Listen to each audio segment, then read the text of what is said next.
Welcome to Wheels, Deals, and Meals, where we talk all things good food, good business, and good cars. And now, here is your host, Arnold Gasita, founder and CEO of Petra Automotive Products. Let's roll.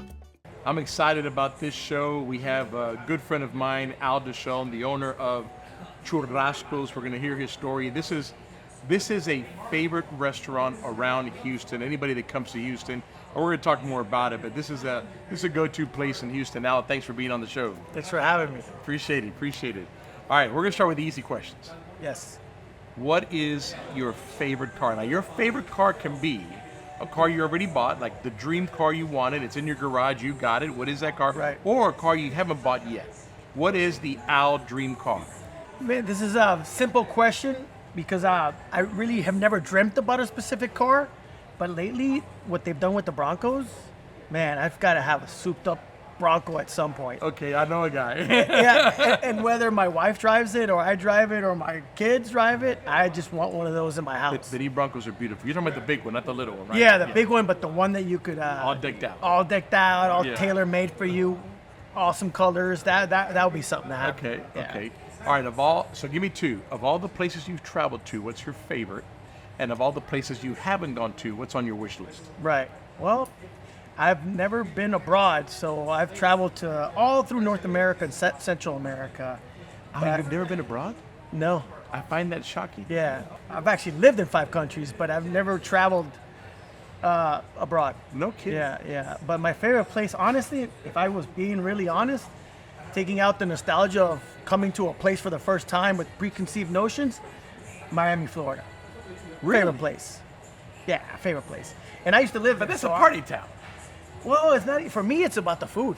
Yeah, for sure. My It's God, the food, party. and about being Latino and American at the same time. What a place to be both. It is an It's exciting. the It's an exciting place. Yeah, simultaneously be both. It's fantastic for that. And then the food. You know, I So- miss the Cuban food actually. Well, that's the my most. next. So my next question is, what's your favorite type of food? Interestingly enough, my favorite food is Italian. Really? Italian food. That's why I love Argentinian food so much, because it's there's a lot of Italian. I kind of that. could have guessed on the Bronco, and I kind of could have guessed on the Miami beat, but I definitely would have failed Yeah. with Italian. I thought you were going to go for Cuban. No, if I had to go outside of Italy, because I've never been there, I would actually say I'm Nicaraguan. I love Nicaraguan food, but that might be because I'm Nicaraguan. Right. I'm married to a Peruvian. Peruvian food is way for sure. up there. That's for sure. Worldwide, it's known as very. Yeah. So, and I love very good Peruvian food. food. Okay, so since you haven't been abroad, regardless whether it's abroad or here, what's the first on the bucket list for Al to go to? Yeah, I guess it would have to be like Italy. Italy. My favorite food. So that you can get the pasta. Yeah, I was, oddly enough, as a kid, man, every birthday I wanted to spend at the Olive Garden. The breadsticks. Was it the Italian or was it the breadsticks? I don't know, man. The breadsticks were pretty good. I remember when I was a kid, I used to go with my grandparents there. Yeah. It was great. Get the breadsticks, all you can eat. It was good. Yeah. And the tour of Italy. The tour of Italy, which nobody ever has room for because you're Right. so stuffed with salad and breadsticks. Right. All right. So you were born in Nicaragua? No, I was born in Pittsburgh, Pennsylvania. It's a good place for a Nicaraguan to be born. It's like, if you're gonna pick a place, this is where Nicaraguans are born. Pittsburgh. Yeah. That's why. That's why I love being American because, when they ask you, "You're American, but how you American?" I was born in Pittsburgh, Pennsylvania. It's like, dang. As what are you doing American as you can What are you get. doing in Pittsburgh, Pennsylvania? So my dad was going to the University of Pittsburgh to get his master's and PhD in economics. Back then, the University of Pittsburgh was top economic school in the world. And he used to work for the Bank of Nicaragua, so they sent him over there. Actually, they sent him to learn English in Iowa and Michigan, and then so he could get ready to go to the University of Pittsburgh. Okay. After a prep learning school. English. Yeah, after learning English, and then I was born there. And then we moved back to Nicaragua when I was like almost 2. Okay, so born in Nicaragua, then you moved back. when Born you in were 2. Pittsburgh, moved back born to in Nicaragua. Pittsburgh, moved to Nicaragua when you're 2. Yeah, and then that would have been about 76 when we went back. And how long were you there? And then we got out of there in 79, so I probably lived there for like 3 or 4 years. Kind of by force? Yeah. Kind of like, we Yeah. better leave now. Yeah, pack what you can and get out. So you left when you were how old again? About five, six. So you're coming to America basically first grade, kindergarten, around there. It's funny because I feel like I'm like first generation, but because I was born here. But really, since I went right back, my son might be first generation, but I was born in Pittsburgh. I don't know. I think you're first generation because you were born and came back, within 3 years, 4 years, you were back. So Yeah. I think you still may be considered first generation. Yeah. So did you guys go to Miami? It's funny. It's funny. We immediately flew into Philadelphia. I guess we had some friends and family there. We didn't settle there. That was more like, where are you landing first? Mm-hmm. And then after that, we did live in Miami for a certain After period of Philly, time. Miami? After Philly, I think might have been like Virginia. Okay. We spent some time in Richmond, Virginia, and I might get the times wrong, but we lived. Then we lived in Miami. We lived in Houston, Texas. We lived in Mexico City, and we lived in Guatemala. All through, how old are you? All through being a little kid and up to like age 13. No, all of that through Yeah, eight? I So must have from- went to 20 schools. No kidding. And this is all, Nicaraguans escaping I mean, communism. if I didn't know you, I'd say your dad was in the CIA because it was like Pittsburgh, Philly, Nicaragua, Virginia. Yeah. Langley. No, Langley. It wasn't Langley. No, I know. So, and all I wanted for my kids was stability, one place. And I hate it. We actually used to live in Miami, and that's where my kids were born, met my wife. Right. And I didn't want to take them out of it, but when we moved here, I was like, okay, you live in two places, hopefully. Right. But not me, 20-something plus schools. So you come back, you're now, 18 years old or 13 years old. So where did you end up graduating from high school? In Canada. What a story, yeah? I know. I feel like we need to have a map behind him that does a little like airplane as he goes to all the... I know. Imagine in Canada. So at age 13, we moved from A-Leaf, Houston, Texas, moved to Canada. Just where you learn to say A? Yeah. I kind of lost it a little bit. Certain times you Want say beer A? I've lost a little bit too, but I used to do a lot of business in Toronto, and that A stuck to me all the time. No, it's a real thing. Yeah. Okay, so you're in Toronto, and you graduate in Toronto? The funny thing is, in Toronto, we even moved within Canada. You're always, when you don't have a home, you're always just looking for what's better for the family. Yeah, you're an A better immigrant, you're place, a migrating. better opportunity. I actually started playing football when I was in Texas. Pee Wee football, and We're talking about American football. American football. Okay. And that's the crazy Because part. you were in Canada, so I was making sure. And then when we moved away to Canada eventually, I didn't want to move because I was playing football in Texas, and we didn't know any better. My dad's 6 foot, I'm only 5'10", but you have all these dreams. I played football in Canada. I even played in college, but now my friends make fun of me for that. Like, you played college football, but in Canada. But in Canada, yes. That doesn't count. I mean, I'm kind of with your friends. It's like, I love Canadians, but it's like, American football in Canada, I mean, I could probably, at least be somebody on the line. What's funny is I lived in A-Leaf, and in 7th grade, I moved during 7th grade is when I moved to Canada. And I think that team, we were 1-7. I was the quarterback on a 1-17. The next football season in Canada, MVP of the league. Oh, my In 8th grade. God. Because you knew the game probably. It's like, this guy knows the game. We may be losing, but he knows the game. And they called me Cowboy. Oh, that's good. That's Yeah, good. yeah. So where'd you go to college? University of Western Ontario, Canada, which is in London, Ontario. Town is about an hour and 40 minutes from Toronto. Do you love the Canadian life? I love Canada because I guess I got there at a very impressionable time. It's very similar to America. It's I hate to say this, but it's like a cleaner America. It's just a little cleaner, and the people are a little bit more polite. Yeah. We except you got to deal with the cold weather. And more taxes. Coldest time I went to a business meeting January in Toronto. Oh yeah. And I'm freezing. When I tell you, my CFO's with me, we get into Toronto, it is freezing, below zero, snow everywhere, snowing. When those doors open from the hotel that we walked in, you feel that heat come. We were like in paradise. And the manager at the time of our business unit in Canada, says, hey, come on, we're going to go eat dinner at this place. We're going to walk to it. And we're like, we're going to walk to it? He goes, yeah, come on. It's just a couple of blocks. So we all like, good obedient people. We all walk out of the hotel. I remember stopped at a traffic light.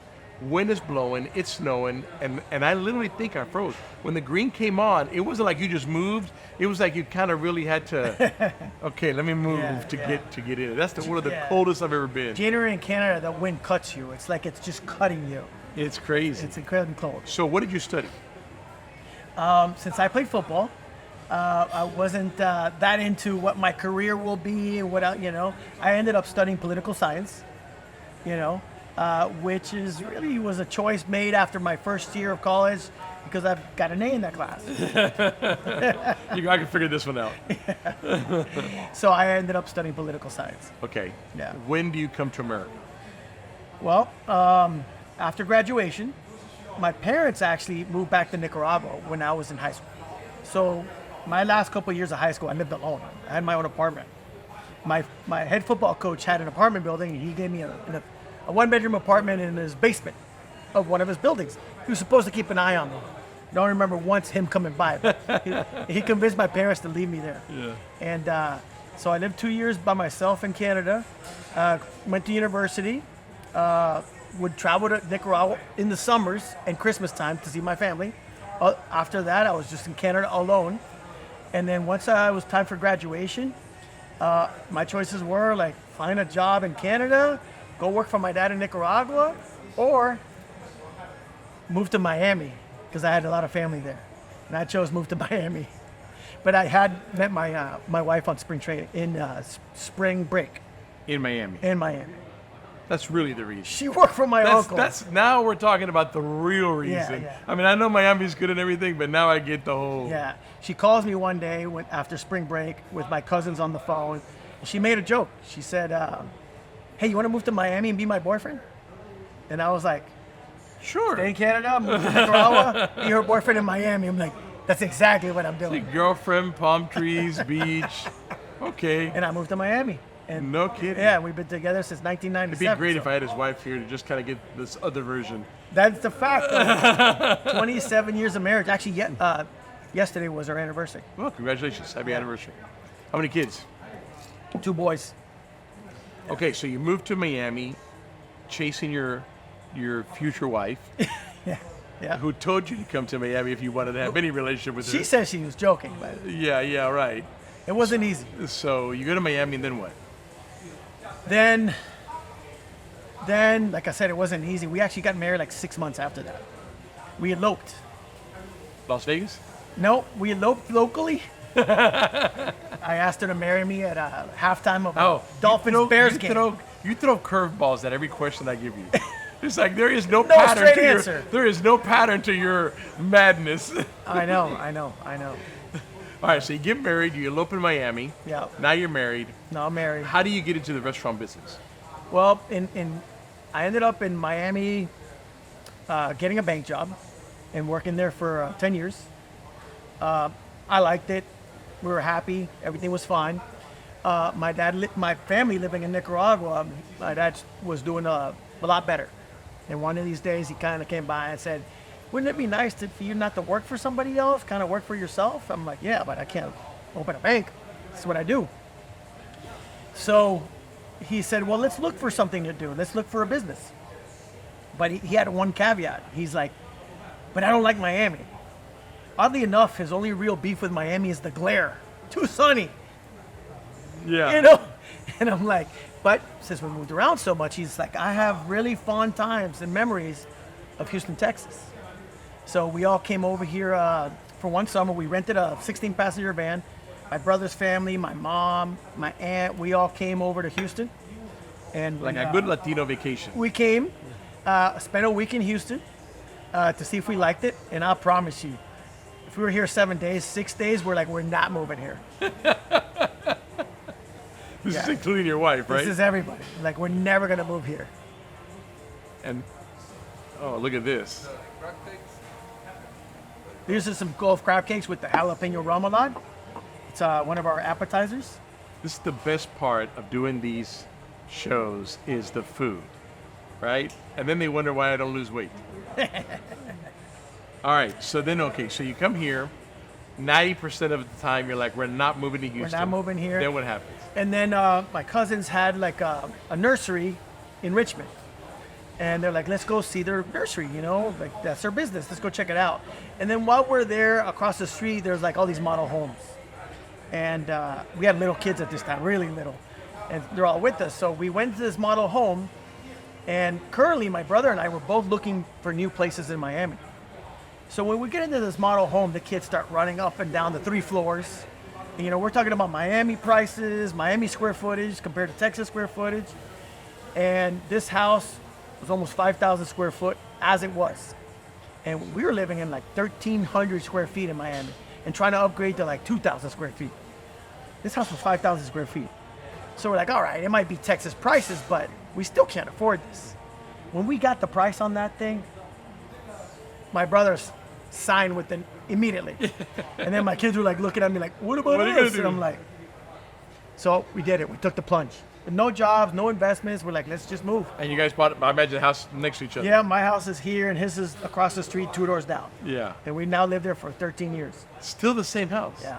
No kidding. Yeah. And it's, I'm telling you, we went from 1,300 square feet to 5,000. Thank God, though. You need that room. You really do, if you can. Yeah. We had, we went from like being tight to a movie room, wine room, Right. office, off to the master bedroom, patio, and, you know. Okay, so now you got a house. Now the family's moving, although 90%, a day before, 90% was no. Yeah. Now you bought a house Yeah, now 24 hours later. Yeah, now we're moving. Our kids are little, so they're like just Yeah. excited. They're not Okay, worried and you about have no job. no job. And then we moved here. We moved here officially. We were living here December 2010. So now it's been like, you know, this December will be 14 years. So what was your first job? I mean, how did you get in the restaurant business? So you're here now. So part of you our don't have a job. Yeah. Your dad wants to open a business. part of this investing or finding a job, or really it was more about finding a business, creating one, buying an existing one, you know. We're looking, anything was on the table. And our old partners, I found out through some other Nicaraguans that our old partners were looking for investors. And I called on them, we met, and to make a long story short, we became partners with our old partners, who actually So you invested in them. You guys were investors. We invested in them at the beginning. I actually didn't work. It didn't find me a job. It found my brother a job because he ended up becoming the CEO. Yes, gracias. Yeah. This is like sashimi, like a tiradito de salmón. Man, that all looks good. Yeah, It smells good too. it looks good too. So they found a job for him. So they found a job for him. I still hadn't found a job. So you're truly the banker. You're the guy behind the scenes. The funny thing, my brother worked at the same bank. I was more at the branch level. At that point, when we moved, when we left job, I was like the branch manager, and he was like a senior budget analyst. So he's been more finance. I'm more like the sales guy. Right. And but yeah, we both moved over here, and so to make a long story short, we invested with our old partners. We further invested after that about 6 months later, and that second investment brought me on board. So now the two of us were working with the company, and that's how we got into the restaurant business. So you had no restaurant experience other than Eating. In that case, I have a lot of restaurant experience. So you had no restaurant experience. Yeah. A group needed investors or wanted investors. Yeah. You invested in them with no experience. Right. Okay, so walk me how you got here now. Well, at that point, the main reason we were going to invest with them was because they were opening the new Sugarland location, Churrascos Sugarland. So the first meeting was about investing in only that restaurant. But then our partner said he needed an investor for everything else. After that, we ended up opening this restaurant, which is Churrasco's Memorial. We also ended up opening Churrasco's Champions. So yeah, you know, with us here, we had 3 new restaurants. And at some point we had 9 restaurants, and then the catering side. And we used to also do concessions at the Hobby Center, which had the restaurant Artista in it. So really 9 restaurants, catering division, and concessions division, so 11 units. And the first 3 years were great, you know, and that's how we got into the business. That's fantastic, man. That's fantastic. And so now you predominantly own it. Yeah, to make a long story short, our partners decided to do something else. After the first few years, things weren't perfect. We got really hurt by the oil and gas crisis. What was that, like 2017? Our restaurants started competing with each other. This restaurant, for instance, started competing with West Chase. Our America's River Oaks started competing with Churrasco's River Oaks, and that that attrition just started hurting us. Yeah. So you doubled the rent Yeah. and split the customers. Yeah. So we had 9 restaurants, and most of them weren't profitable. So needless to say, we got into trouble. And the real reason we're not with our partners anymore is really comes down to simple. You need a large, you need cash to survive. Yeah, and look, the restaurant business is a hard business, right? Yeah. They say, I forgot the statistic, but it's huge, right? Over 80% don't make it. I heard one the other day, I think it was in the 90s, but for sure, over 80% of the restaurants don't make it. Yeah. And you need not only the talent, the culinary talent, the chef, the right menu, but you can't do it without cash, Yeah. right? Because any bump in the road Yeah. for a business so delicate. So how long have you been over the restaurant now? So once COVID was over and things started to get back to normal, that's where I've been in charge. Okay, so about 3 years now. Yeah. You've been over it. Churrasco's, I would say, publicly, really haven't missed a beat, and the menu has new ingredients, new offerings that are really, really good. First of all, we're blessed that our general managers at 3 of our 4 locations have been with us for 30 years plus. We still have chefs that have 30 years with us. So when somebody says that Churrasco's has changed or Churrasco's, nothing has changed. We're still buying the same meat from the same vendors, and the same people are cooking it. So that's just false. That hasn't changed. I've ate here It from the hasn't beginning. changed. It hasn't changed. And then social media really plays a big part of this. I mean, if you look at social media and you start following chefs and cooks and stuff, there's so many ideas out there. So social media makes it easy. You have 4 locations now, right? Yeah. So you have Churrasco's in Sugarland, Churrasco's in Katy, Churrasco's in Memorial, and Churrasco's in Woodlands.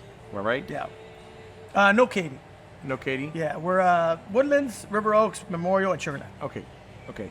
So, under your leadership, have you seen the clientele increase? Well, the normal attrition that no longer happens, things You're have being gotten better. very kind, because Churrasco's, every time I go in, doesn't matter the location, it's packed. Well, you're probably only dining with us maybe on Friday and Saturday nights. No. Or Sunday brunch. You're being Sunday. Hey, by the way, your brunch is phenomenal. Thank you. Your brunch is phenomenal. Thank you. But you have brought a new sense of element. You have brought new things to the menu, kept the old stuff that worked, right, and made them stronger. Churrasco's is a very well-known name in Houston. It is. And people love it. So you've done a great job in getting this. What's next in the Churrasco world? That's what we're trying to find out. We're literally... I can suggest Cuban food. That's a great question. I did just develop a new Cuban sandwich. We're actually selling it at 80 Players Theater. We do concessions there. Okay. Here on Westheimer, right near Galleria. And what I found out when I moved here to Miami, number one, there's no Cuban food here. There's a couple restaurants. And what I found out about the Cuban sandwich is that everybody's trying to perfect it or improve it or take it to a new level. And I don't think it needs that. No, bro. Just some little roasted pork, little ham. What I've learned about here, Dixie pickles, little French's mustard, some Swiss cheese. And right now you can't find Cuban bread here. Put a bolillo on it, flatten that sucker up. That the tastes bolillo's great. That tastes like the streets of Miami. Yeah. I can't speak for Cuba. Yeah. That's simple. And I'm selling that sandwich that I just described at the theater right now, 80 Players Theater. That's the way it should be. Man, it's so good. When they start making all this crazy stuff on the Cuban sandwich, if anybody knows Cuban sandwich, You it don't just need needs to be a Cuban sandwich. Yes. That's it. That's my thing. You know, and he that's always what taught it me is. this Cuban sandwich, a Cuban friend of mine from Jersey that lives in Katy. Hey, you know that there's more Cubans in Jersey than Miami? I can Look it up. It's unbelievable. Hey, real quick, Al Deshon, where does that name come from? Oh, the last name, I'm very proud to say, is it's actually a French last name. French. French, yeah. So your dad had French influence? Yep. They a French family. The last name used to be Deschamps. French family came. They actually moved to Connecticut. Somehow they changed it to Deshon. Two brothers, James and John Deshon, they were going to California for the gold rush. And back in those days, instead of taking the track by buggy or by horse across America, they'd go down to Nicaragua because the Panama Canal wasn't built yet. So you'd go into the Rio San Juan, into Lake Nicaragua, and you'd only have a 35-kilometer stretch of land to come out in the Pacific Ocean. And then they'd go up to California. So these two brothers ended up staying. I believe both of them might have married, like one out of Nicaragua, or both of them married Costa Ricans. But they ended up settling in Nicaragua. No kidding, no kidding. And your wife is Peruvian? She's Peruvian, Born in Peru. from Lima. Yeah, born in Lima. Okay. That'd be another good restaurant, Peruvian. You know. What would you say Churrasco is? It's a Latin fusion? It's Latin fusion. A little bit of every country.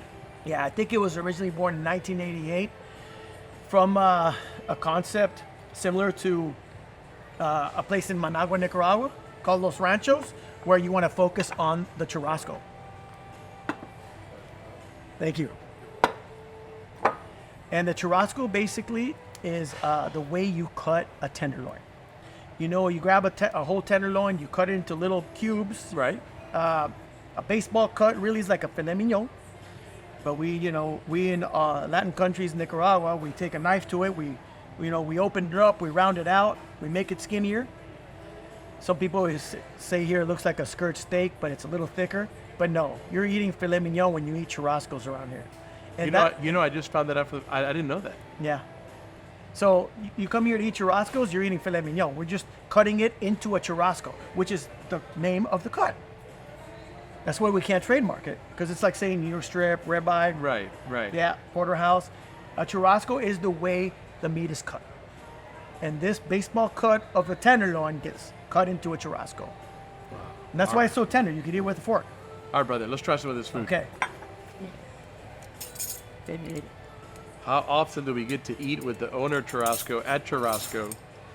I will say the family owns it. The family business. Mom and dad. Family And the business. siblings.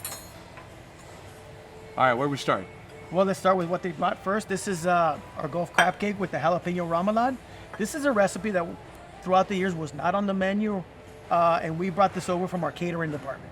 Now, you told me something very interesting before we started taping, which is that this is made with more white meat. It seems that way. My history with crab cakes is that the crab meat is a little darker. Maybe it's getting mixed with some other ingredients. Right. This, as you can see, is a nice. It's all white. Yeah, it's all white. It was just such a hit in our caterings. We'd be passing bite-sized portions of this, and people would be telling us it's the best crab cake they've had. Yes. You have also been kind to Petro Cares. I know we had an event in my house and you catered it. Now that you mentioned that, I think this was part of it. We might have passed crab cakes. Yeah. Yeah. And I do remember everybody saying, man, this is so... I'll tell you a couple things. The meat, delicious. It's not just filler, it's actually crab meat. But I'm going to tell you, in my opinion, what makes this the best. That crispiness on the outside. Yeah. Because most are not crispy. They have that breading, Right. but they're kind of soft. Yeah. This crispiness is it. Yeah. This is one thing That's what makes it happen. Yeah, I rushed to get this on the menu. And then we right now have a corporate chef named Fausto, and he came up with how to, present it. And I think anytime you add color and some garnishment, it really presents the food better. So does he like a corporate chef that he's just trying to invent new things? I think we all come together to invent new things. He's very good in making sure that everybody's following the procedures, but he's also inventing things too. Yeah, I think right now not having that one chef like we had before allows everybody to be creative, maybe with their 30 years of experience, but maybe not being able to express themselves. Now they can. I think Yeah. that's helping the company. It opens it up to freedom. All right, what's next? All right, so this is interesting because in Peru, you always end up eating a lot of seafood. And, a tiradito is basically sashimi. This is just raw salmon in a nice little sauce that, of course, has soy sauce, ponzu. So it's kind of... This is what I mean about you bringing the element up a little bit in what you offer. I've never remembered this on the menu. I've never saw it before. I haven't even tasted it, but I can tell you that I love this kind of food. Yeah, it's healthy. It's going to be tangy. It's Because, fresh. when you look at me, you look at healthy, right? You want Yeah. to say, I really want to get this guy something healthy. Yeah. This is in our bar He says menu. this so serious, like, yeah. This is in our bar menu right now. We try to come up with some features. This is a feature. When I first came to Churrasco's and we met our partners, old partners, I asked, "Where's the best Peruvian restaurant in the city?" And they said, "Churrasco's." And at that time, I was like, "Oh no, seriously, really? Where is it?" And oddly enough, there was a lot of Peruvian influence. They had taken a trip with all the chefs of every restaurant to Peru. They came back. They created a bunch of dishes. Since they left, this is a little bit more of something that I've done and pushed because we still have some Peruvian employees here. And going along that Peruvian food is great cuisine. We had already had the Lomo Saltado, which is this part of this dish, which is basically... It's beef tenderloin, right? This is actually Or beef tips. tenderloin beef tips. Yeah, okay. With red onions, tomatoes. This in Peru classically is served with white rice and French fries, which is probably the most popular dish. Although they're I famous like for that too. seafood, that is the most famous dish, and we have that dish here. But this one's with also have a dish which is tallarines verdes, which is really fettuccine pesto. That yellow you see there is the famous Peruvian huancaína sauce.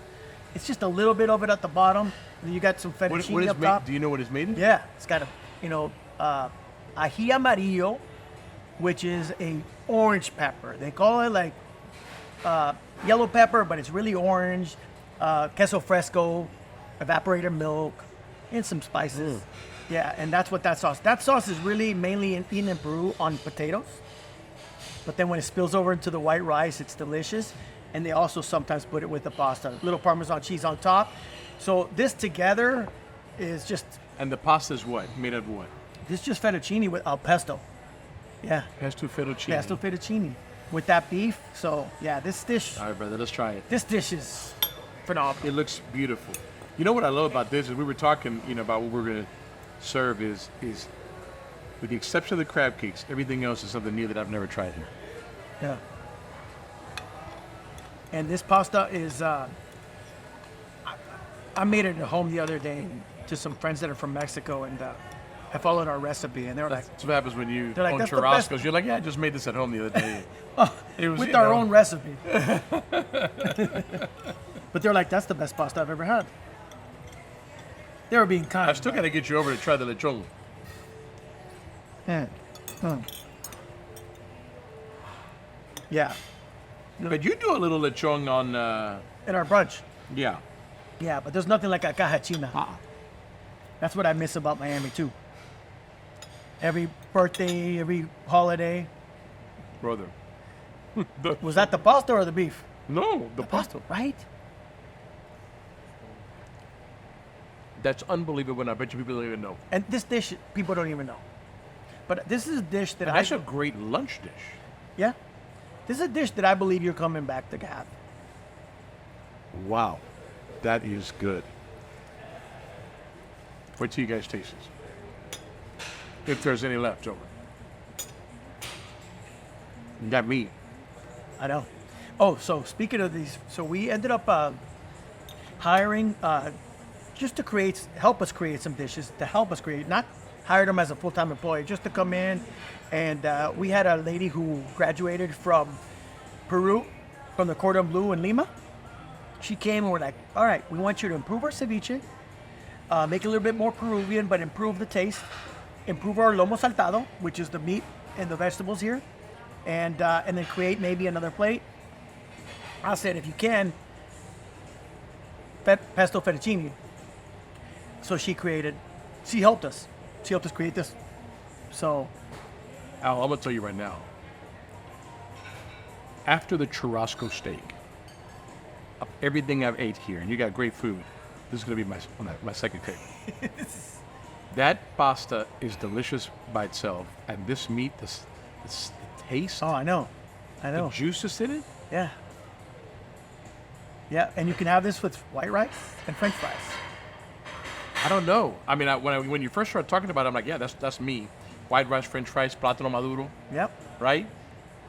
But that fettuccine, pesto fettuccine is outstanding. Yeah. Right now, my favorite dish right now is this dish. That's why I brought it out. That is great. Of course, I could have sat you down and we could have the Churrasco, churrasco. but everybody knows a churrasco. Everybody knows it. I'll tell you one more thing that you did on the menu that's new, because you're very well known for your empanadas as well. Yeah. But you have a new one that I just tasted. We celebrated my dad's 82nd birthday, as you know, at your restaurant. You had empanada de... ¿Cómo se llaman los tacos? Eso, the tacos? Al pastor. Al pastor. Yeah. That's new. I've is never new. tasted that. Yeah.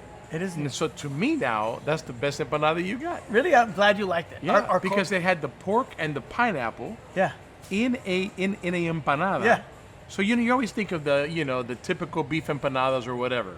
Yeah. When they said, "Oh, we also have empanadas al pastor," I was like, "Okay, I'm gonna try that." Delicious. And that's funny you mentioned that, because that one was created by our corporate chef, but it was an idea of the general manager here at Memorial. So the idea came here. He created it. We decided to replace the shrimp empanada from the menu for this menu, because just to try something different. The shrimp empanada, is hit or miss, and that's how that came about. It was fantastic. Yeah, I'm glad you liked it. One of my good friends that you know too, Victor Garza. Yeah. He says, if I went al pastor, I wanted it in a taco. Give him a tortilla. Just don't put the empanada tortilla. Yeah. So those empanadas al pastor, we had them at my dad's 82nd birthday. So we ordered beef and we ordered al pastor. So it's all down the table, right? I ate mine. Then I got up and I went and ate somebody else's, and then I ended up at the end where my son and my daughter-in-law were eating, and I got theirs. You know how they cut them in half? Yeah. I mean, I literally went around just picking the. Are you gonna eat that? Yeah, I mean the empanadas al pastor. It was great. It was really good. All right. So Churrascos is known for low-fat desserts. a few things. No, a few things. I think all of us for many years have called it like the trilogy. It's like our house salad comes with cilantro cream dressing, which is one of the best dressings you can put on a salad. It's incredible. We give you plantain chips when you come to the table with chimichurri and roasted tomato salsa. And then, of course, the churrasco. That's the trilogy. But in reality, you can switch out some things and make the trilogy the tres leches. Because I believe the tres leches... Which you're known for. We're known for the tres leches, and I'll tell you right now, it's a Nicaraguan recipe.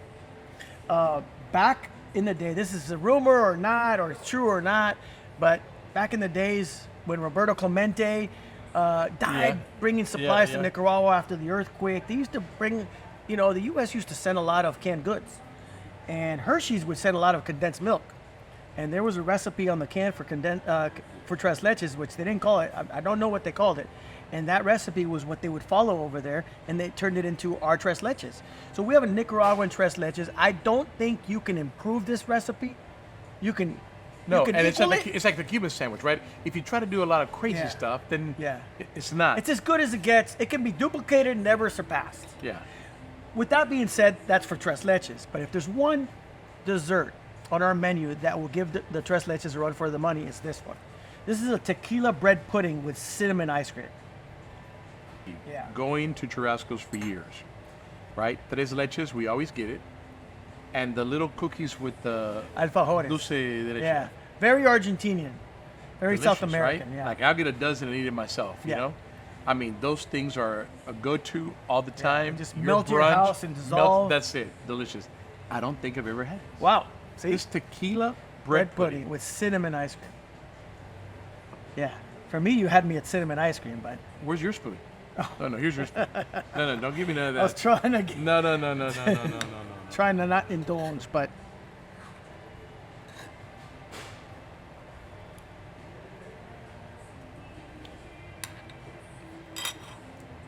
Oh, you love red pudding. oh Who yeah. would have thought of that? Yeah. Oh wow. Yeah. That sauce? Yeah, that's something else. Phenomenal. It's my dad's favorite. I mean, phenomenal. Three things today. I mean, obviously that's good, but I've tasted that before. 3 things that I learned about Churrasco that I bet you not a lot of people know. Yeah. Because they come here, and you're probably your best seller is at Tres Leches. Yeah. This came from America's. So we had this hidden gem at America's, but you could only get it at America's. But now Churrasco's clients get to enjoy it. Absolutely delicious. Thank you. Absolutely delicious. Al, thank you for this. Thank you for your story. Thank you for coming to Houston. Thank you for investing. Thank you for keeping it going. Really appreciate you, man. Thanks Right. a lot. Love you, brother. Love you. Thank you for listening to Wheels, Deals, and Meals, your main source for all things good and fun, business, food, and cars. If you like this episode, make sure to rate us and subscribe. If you would like to be a guest on our show, please leave a message at the link below. Till next time, happy eating.